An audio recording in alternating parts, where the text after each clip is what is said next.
Euro চ্যাম্পিয়নশিপে একই রাতে মাঠে নেমেছে দুই ইউরোপিয়ান সাবেক বিশ্ব চ্যাম্পিয়ন। ভিন্ন দুই প্রতিপক্ষের বিপক্ষে লড়াইয়ে নেমেছে ইটালি এবং জার্মানি।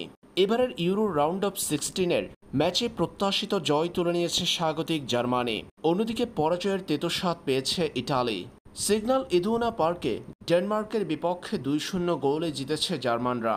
ম্যাচ জুড়ে বল দখলে আধিপত্য দেখানোর পাশাপাশি ডেনমার্কের উপর আক্রমণ দেখিয়েছে চারবারের বিশ্ব চ্যাম্পিয়নরা।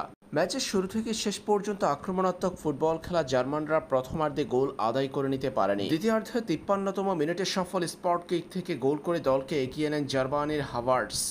কাই হাভার্টসের গোলে এগিয়ে যাওয়ার পর ম্যাচের 68তম মিনিটে গোল করেন জার্মানির নাম্বার 10 জামাল মুসিয়ালা।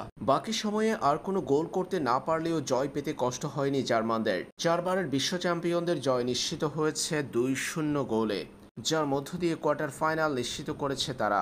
দিনের অপর ম্যাচে সুইজারল্যান্ডের কাছে 2-0 গোলে পরাজিত হয়ে টুর্নামেন্ট থেকে বিদায় নিয়েছে ইটালি। পুরো ম্যাচ জুড়ে দুই দলের বল দখলে ছিল প্রায় সমানে সমান, তবে আক্রমণে অনেকটাই এগিয়ে ছিল সুইজারল্যান্ড। ইটালির জালে 16 শট নিয়ে 4টা লক্ষ্যে রেখেছে তারা।